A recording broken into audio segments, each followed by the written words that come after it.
Hola, ¿cómo están? Les damos la bienvenida a una nueva edición de Medianoche. Una investigación por eventual delito sanitario enfrenta al secretario general del Senado, Raúl Guzmán. Todo esto tras revelarse que estuvo en un restaurante acompañado por 2 personas en plena cuarentena sin mascarillas ni tampoco respetando la distancia física. Un hecho que nuevamente expone a un miembro del Senado en medio de la pandemia. En la fotografía revelada por Radio Bio Bio aparece el secretario general de la Cámara Alta, Raúl Guzmán, junto a 2 personas más.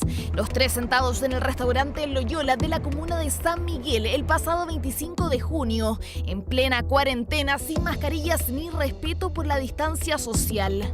Además, estaban al interior del recinto de comida cuando las autoridades sanitarias han señalado que estos lugares solo pueden realizar servicios de delivery o retiro de compras. Este tipo de situaciones son obviamente reprochables.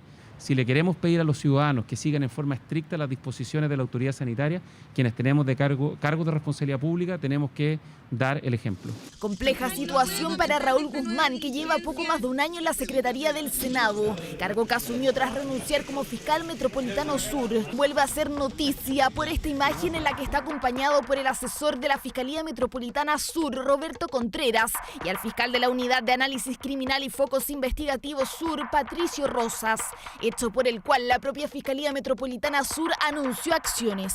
Se abrió investigación para indagar eventual delito sanitario ante publicaciones de prensa que sitúan a secretario del Senado junto a integrantes de la Fiscalía en restaurante de San Miguel. Esta es una indagación penal cuyos antecedentes fueron enviados al fiscal nacional Jorge Abbott, quien designó a la fiscal regional del Biobío, Marcela Cartagena, para dirigir la investigación.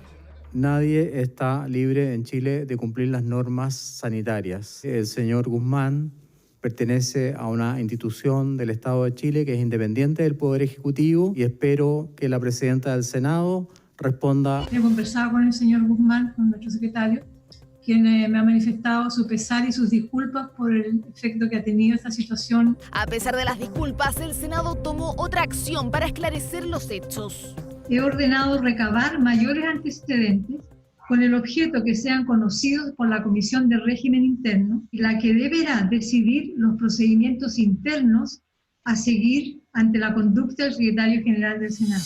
24 horas intentó comunicarse con Raúl Guzmán, pero no atendió llamadas ni mensajes. Ante el reportaje respondió a Radio Bio Bio que cada vez que salió de su domicilio lo hizo con permisos y que entiende que los establecimientos de delivery o venta de alimentos pueden funcionar por tratarse los alimentos de un elemento esencial. El secretario del Senado, el ministro de Fe, tiene que dar el ejemplo y aquí no valen las excusas o explicaciones. Estamos en un momento muy delicado donde tenemos que todos quienes tenemos responsabilidad pública dar el ejemplo y seguir con mucha rigurosidad las recomendaciones y las obligaciones de la autoridad. Durante la tarde el restaurante Loyola emitió un comunicado señalando que Guzmán fue a retirar su pedido, pero que dado el retraso en la cocina ese día se le invitó junto a sus acompañantes a sentarse al interior del local mientras esperaban su encargo. Así será el Ministerio Público el que tras la investigación determine la responsabilidad del secretario del Senado. Vamos también a otras informaciones. Empresas de buses fueron sorprendidas subiendo pasajeros en plena calle para eludir controles sanitarios en los terminales. Esta denuncia fue realizada por el alcalde de Estación Central, quien pidió aplicar las máximas sanciones a las compañías involucradas. Son empresas que perfectamente podrían utilizar las losas y también las oficinas de venta.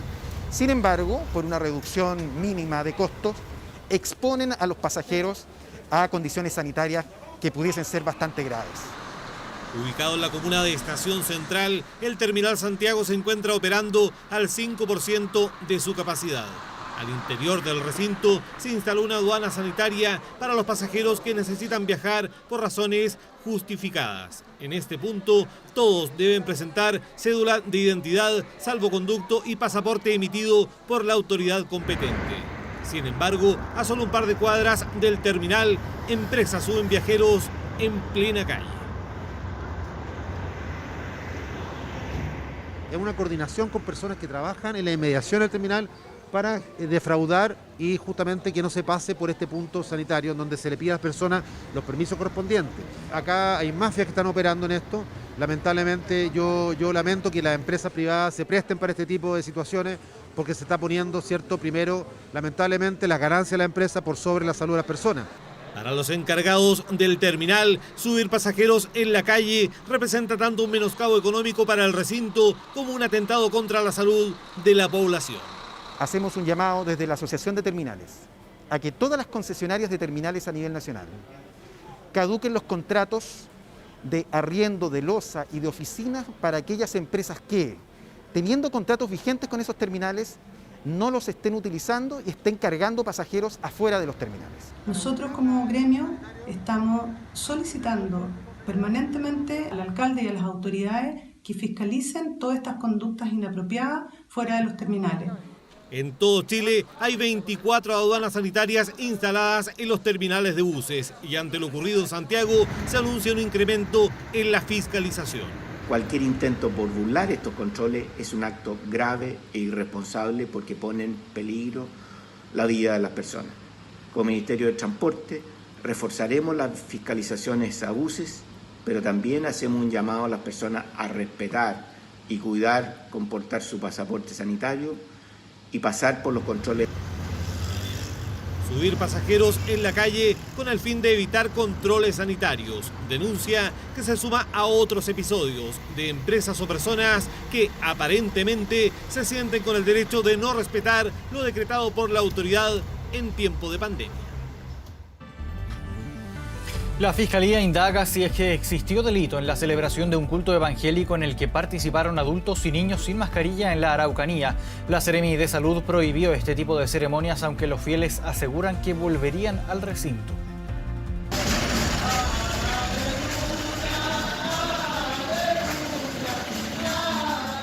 Cánticos, guitarras y panderos, pero también adultos mayores y niños sin medidas de protección. Fue el culto que transeúntes grabaron y denunciaron a carabineros, los que llegaron en minutos dejando el parte respectivo. Verificando que se encontraban 2 adultos y 4 menores de edad realizando cánticos sin el uso de mascarilla y tampoco cumpliendo con el distanciamiento social. Tras la denuncia, la Seremi de Salud inició un sumario sanitario para determinar responsabilidades. Además, se prohibió toda reunión en el lugar. Está prohibido el que se reúnan muchas personas en un recinto determinado porque eso no puede garantizar la distancia física que se requiere para que las personas no tengan riesgo de adquirir la infección. Los fieles, lejos de asumir la falta, salen en defensa del culto y del pastor. José y Lidia asisten hace 5 años al templo y desde que comenzaron las cuarentenas siguen haciéndolo todos los domingos por 2 a 3 horas. Si esto no es pecado, pues de estar orando en la iglesia, orando por la humanidad, orando por este pueblo de Imperial, por toda la enfermedad que hay. ¿Cómo va a ser malo esto? Pero lo preocupante es que confirman que este tipo de reuniones son frecuentes, con una veintena de personas, entre ellos niños, sin miedo de contagio. Entre niños va a haber unos 4 o 5. Correcto. Oiga, ¿y no hay miedo de contagiarse? Sí, no hay problema porque no estamos juntos tampoco, porque estamos separados. Cada uno ¿Con mascarilla fuera? Sí, con mascarilla. No nos da miedo porque tenemos una fe en Dios y Dios nos protege porque su palabra lo dice.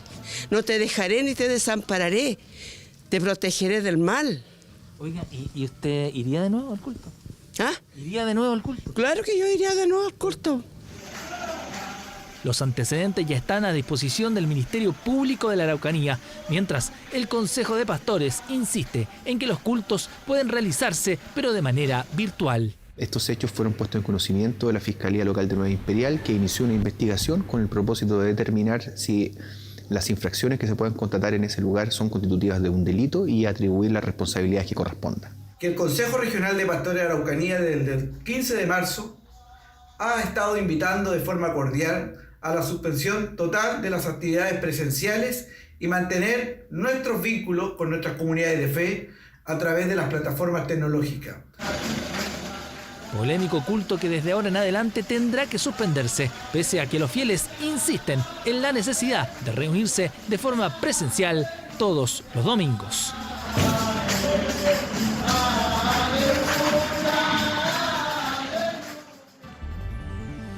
En los últimos 23 días, las cifras de coronavirus en Chile han presentado una leve mejoría. La pregunta de muchos es cuándo podrían terminar algunas de las medidas restrictivas.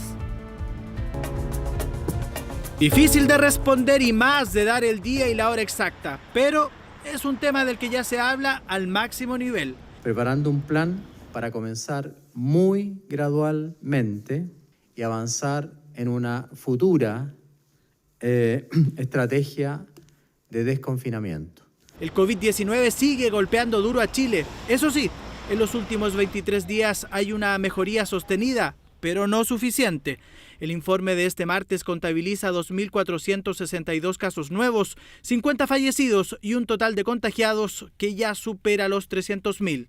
Ya se ha ido aplanando y se ve una tendencia a la disminución de la curva de nuevos casos. No es que uno de golpe y porrazo, digamos, levante la cuarentena y pase a tener una situación similar a la que existía antes de la epidemia. Para terminar las cuarentenas aún queda camino y condiciones que cumplir. El Consejo Asesor recomienda sustentar la decisión en 4 pilares. Uno de ellos tiene que ver con la positividad. El promedio semanal bajó un 24%, sin embargo, aún está lejos del 5 al 10% recomendado. Actualmente hay aproximadamente 15.000 test diarios y de estos sobre el 20% están positivos. Ha bajado, antes era incluso 40%, ha ido bajando. Si el número de test es menor, pero que el porcentaje vaya disminuyendo también en forma progresiva, es una buena señal. Otro punto para dejar de estar encerrados es la disponibilidad de camas críticas. Lo recomendado es que la ocupación alcance como máximo un 85%. En la región metropolitana aún registra un preocupante 94%. No hay plazos para dejar el confinamiento. Tampoco se sabe qué comuna o ciudad podría convertirse en la primera. La autoridad es tajante e insiste que por ahora recién se aprecian algunos indicadores que mejoran. No se tomará ninguna medida que ponga en peligro o que arriesgue las buenas noticias. Nosotros le pediríamos al gobierno que haga una hoja de ruta clara sobre cómo se va a discutir el plan de desconfinamiento y cuáles son los plazos. Es la importancia de ir en un proceso paulatino de desconfinamiento. Otro requisito para eliminar la cuarentena es conocer dónde están los contagiados y sus contactos estrechos. Eso se llama trazabilidad y lo recomendado es rastrear en menos de 48 horas. El 90% de los casos confirmados en la región metropolitana, esa cifra se acerca al 80%.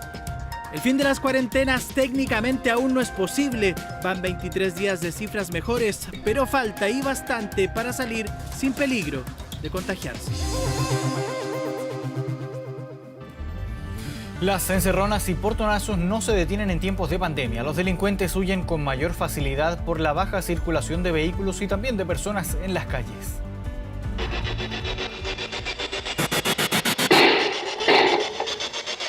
Son más atrevidos y gente joven también.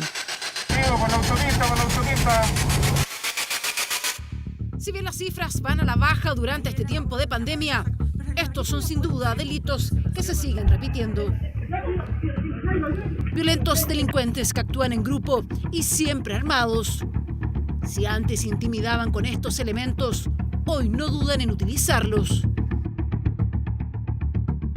Una persona la cual fue lesionada en ambas de sus piernas, producto de la acción de estos sujetos al momento de utilizar armamento de fuego. Un caso similar vivió este hombre al que llamaremos José. El domingo, cuando salía de su casa en la comuna de Recoleta, ocurrió lo que jamás imaginó, pues pensó que estaba seguro en su hogar. Teniendo el portón en un lapso corto de abierto, me abordan 3 personas. Me golpearon la cara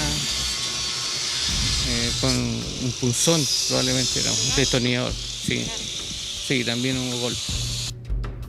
Dice que la agresión fue así de rápida, porque ni siquiera lo amenazaron en primera instancia, mucho menos puso resistencia, cuando sintió que con la punta de un destornillador golpeaban su mejilla.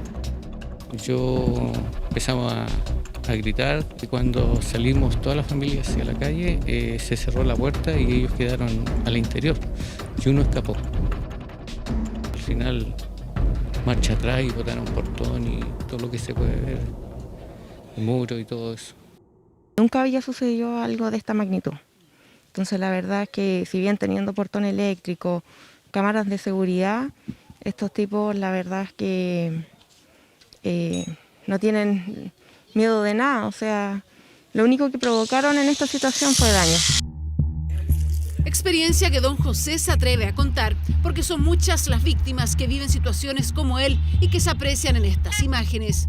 Vecinos, me acaban de robar en la casa 107 el auto. 4 compadres con pistola. Me acaban de quitar el auto en la puerta de la casa.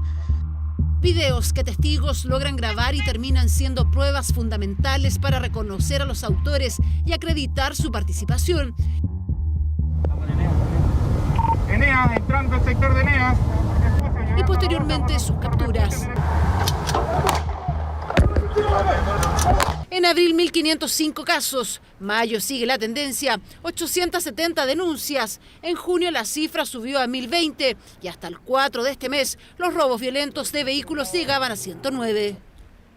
El despliegue preventivo que ha realizado Carabineros fundamentalmente en copar los espacios públicos y especialmente identificar dónde se producen estos actos, digamos, y por eso el foco de nuestra política en materia de seguridad pública es desbaratar bandas y grupos de delincuentes organizados. Por ello es que, por ejemplo, tras estos 2 hechos registrados en la zona norte de la capital, Conchalí y en Huechuraba, es que Carabineros rápidamente logró recuperar los vehículos. De los autores de ambos robos poco se sabe, solo están estos registros que están siendo analizados para dar con ellos. Durante la jornada de este martes se produjo el primer retorno a clases en Chile continental. Se trata de los alumnos de la Escuela María Antonieta Parra Monsalve, a 220 kilómetros al sur de Coyhaique. A primera hora de la mañana, los 5 alumnos del establecimiento se prepararon para su retorno a clases a más de 120 días del inicio de la pandemia en el territorio nacional. Pero en esta oportunidad el retorno fue distinto, con mascarillas, lavado de manos, distanciamiento físico y también distintas adaptaciones sanitarias en el establecimiento. Los alumnos volvieron a reencontrarse con sus compañeros y pudieron realizar sus tareas. Fue luego de un mes de conversaciones entre los apoderados, vecinos y también personal de la escuela que la municipalidad de Río Ibáñez determinó que se reiniciarían este martes las actividades presenciales en dicho establecimiento de la zona sur del país. La comuna de Río Ibáñez no ha tenido contagios desde el inicio de la pandemia. Sin embargo, el alcalde aseguró que ante cualquier situación de cuidado se van a adoptar las medidas necesarias. La situación hoy día nos permite pensar, ¿cierto?, que retornar a clases es un bien primero para los niños y también para las familias que pueden retomar algunas actividades. No todas las familias tienen la misma realidad, no todas las familias tienen acceso a internet o a un computador, qué sé yo. Por lo tanto, en el único lugar donde nosotros le podemos entregar las mismas condiciones a todos los niños de nuestra comuna es dentro de la sala de clase. Hemos trabajado en conjunto con el alcalde, con la comunidad educativa de la zona, con el Ministerio de Salud, para que se tomen todas las medidas necesarias que apunten a darle tranquilidad a las familias. Los alcaldes que nos han solicitado la reapertura de sus escuelas han fundado su petición en lo importante que resulta, tanto desde el punto de vista de los aprendizajes de sus alumnos, como sobre todo desde el punto de vista socioemocional, teniendo claro que en la escuela los alumnos encuentran un espacio protector que es muy difícil de reemplazar. En otras informaciones, 3 personas fueron detenidas en la Florida tras ser fiscalizadas en un automóvil con encargo por robo desde 2017. Carabineros controló un vehículo con los 3 ocupantes en la intersección de las avenidas La Florida con Trinidad tras ser sorprendidos con patentes falsas. Al verificar el número de chasis, la policía advirtió que el automóvil mantenía encargo vigente por robo con intimidación desde 2017. Tras contactar a la dueña del vehículo, la mujer aseguró que habrían sido los mismos individuos quienes le sustrajeron su automóvil ese año en Ñuñoa. Las placas patentes fueron adulteradas y pertenecen a un auto de Talcahuano. Los 3 detenidos tienen un amplio prontuario policial por delitos de robo con intimidación, secuestro y porte ilegal de armas de fuego. Se procede a la detención de estos sujetos, los cuales mantienen un amplio prontuario policial, ya sea por los delitos de homicidio, robo con intimidación, robo con violencia y porte de arma de fuego. Posteriormente, se toma contacto con la víctima, con la propietaria del vehículo, el cual señala que el año 2017, con la modalidad del choque, fue abordada por 3 sujetos, los cuales le roban su vehículo. Hoy miércoles, la Sala de la Cámara de Diputadas y Diputados votará el proyecto que busca retirar parte de los fondos de las AFP para enfrentar la pandemia. Y la tensión crece en Chile Vamos porque varios diputados aún no definen su voto, aunque el gobierno apuesta por el rechazo.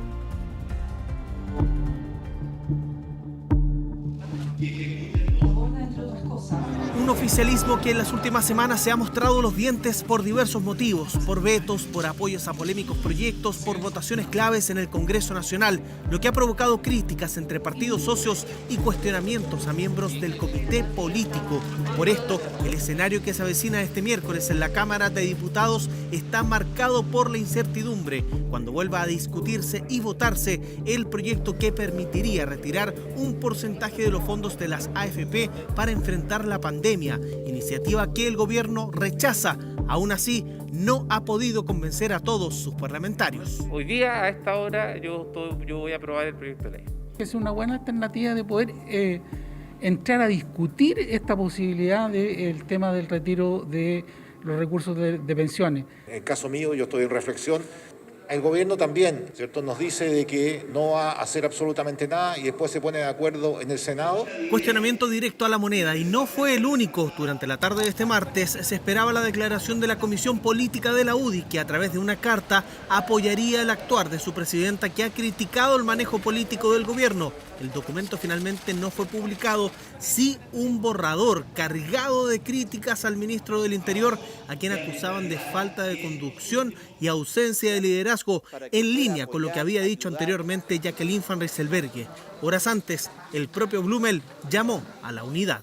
Hay evidentemente responsabilidades compartidas y lo que queremos es que nos enfoquemos en lo que la gente quiere vernos realmente, que es trabajando unidos por Chile. Documento que no fue el único que marcó las horas previas a la votación del proyecto de retiro de fondos de las AFP, y es que una decena de diputados de la UDI y un senador enviaron esta carta al presidente Piñera, donde calificaron de insuficientes las medidas anunciadas para la clase media y manifestaron sus dudas a la hora de rechazar el retiro de fondos de pensiones. Para nosotros sería súper fácil tomar una medida que sabemos que es popular, pero a sabiendas que los costos de esa medida los van a pagar otros. Postura del Ejecutivo que mantendrá hasta el momento de la votación. Los llamados al orden en esta jornada abundaron para que el oficialismo en bloque se manifieste en contra del retiro de fondos y a favor del paquete de medidas anunciadas el domingo, las que aún son perfectibles, dicen en Chile Vamos. Y precisamente en medio de la tensión entre el oficialismo y la moneda, durante la tarde de este martes se llevó a cabo una extensa reunión entre ministros y jefes de bancadas de diputados de Chile Vamos, una cita en la que los parlamentarios le pidieron un esfuerzo especial al gobierno para apoyar a la clase media y así fortalecer el plan anunciado. El encuentro fue encabezado por el ministro del Interior, Gonzalo Blumel, y en él participaron los titulares de la Secretaría General de la Presidencia, del Ministerio de Hacienda y Desarrollo Social. En la reunión, según los diputados Hoffman, Torrealba y Cruz Coque, se llegó a un acuerdo en diversas materias para ampliar los beneficios del programa de ayuda a la clase media y no descartaron anuncios que podrían surgir en las próximas horas. Propuestas que serán transmitidas a todos los diputados oficialistas que esperaban el gesto antes de que se iniciara la votación este miércoles del proyecto de retiro de fondos de las AFP que, como veíamos, tiene a varios parlamentarios en un estado de reflexión. Internacional. Y en noticias internacionales, el presidente brasileño Jair Bolsonaro confirmó que dio positivo por coronavirus. El mandatario de 65 años y uno de los más escépticos sobre la gravedad del coronavirus informó que dio positivo para COVID-19 y comenzó a ser tratado con cloroquina y acitromicina, aunque aclaró que toma el resultado sin pánico. Comenzó el domingo con una breve indisposición, fue lo que dijo el propio mandatario a periodistas en su residencia oficial, quien aseguró que se siente perfectamente bien. Durante los últimos meses, Bolsonaro ha desafiado casi a diario al virus, circulando por las calles en plena cuarentena al asistir a actos públicos sin la mascarilla, abrazando y besando a partidarios sin cuidado. Incluso durante la conferencia de este martes se sacó la mascarilla, tal como vemos en pantalla.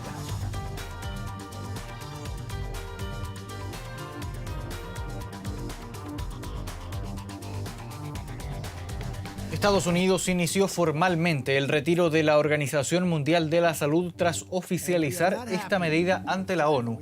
El presidente Donald Trump acusó a la OMS de haber actuado en complicidad con China para ocultar la gravedad de la pandemia y le había exigido que fuera más estricta con el gobierno del gigante asiático, al que culpó de ignorar su obligación de informar sobre el virus a la OMS. El retiro fue anunciado para el 6 de julio de 2021.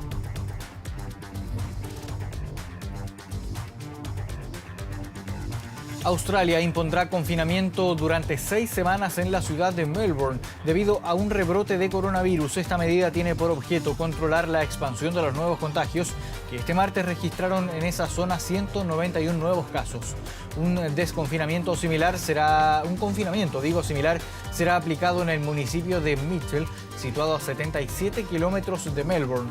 Ya el lunes, las autoridades dispusieron el cierre de las fronteras entre los estados de Victoria y Nueva Gales del Sur por primera vez en 100 años, también por el rebrote de coronavirus. 21 personas murieron y otras 15 resultaron heridas cuando el bus en que viajaban cayera a las aguas de un embalse en la localidad de Anjun, en el suroeste de China.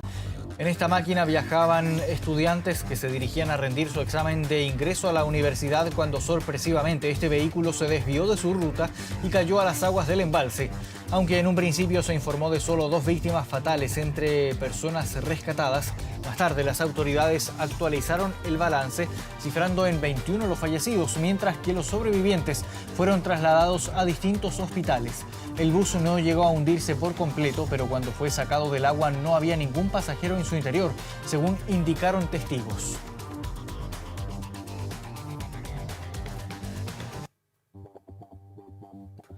Y 2 niñas, las vemos en pantalla, que nacieron unidas por el cráneo, fueron separadas exitosamente mediante una compleja operación realizada en un hospital de Roma.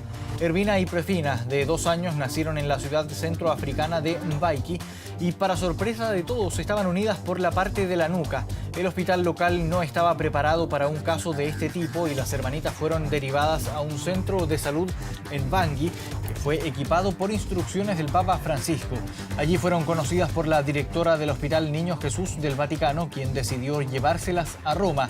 Las niñas fueron operadas el pasado 5 de junio en una intervención que duró 18 horas y en la que participaron 30 médicos de distintas especialidades.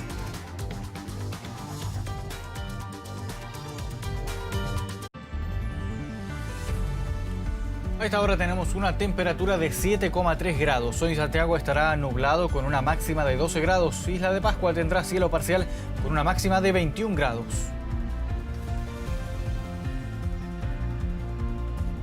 Una de la madrugada con 25 minutos. Gracias por haberse informado junto a nosotros. Muy buenas noches.